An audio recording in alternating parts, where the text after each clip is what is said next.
co-op's different than your sort of big box retail stores. So we can offer programs like SNAP and Link Match that allows you to double your spending power. I had an idea, which was I see vacant lots all over the place, vacant storefronts. What if we could put stuff into there, right? And what you hear consistently from kids and their families is, we used to have a grocery store in my neighborhood, and my parents and I used to be able to walk there and go and do this, but then that grocery store closed. And now the closest grocery store is a mile or 2 miles away.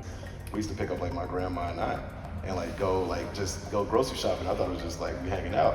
But really it's because they didn't have cars. Right, so now you take a thing that the family used to be able to do together and used to bring a sense of, pride and joy and whatever, and you turn it into a hardship because they don't have a way to get there, they don't have the transportation. Because I know I'm not an expert, it is my job to bring together the experts to make the vision happen. And so that's how we ended up here today, because the car said, well, they have these co-op grocery stores, and would you want to see one? And I said, yes, I do want to see one. Because to me, it's not just about creating a grant program. It's not just about having the money. It's about everything that goes around it, behind it, with it, and extending it out. Because I truly want to have a ripple effect in the community.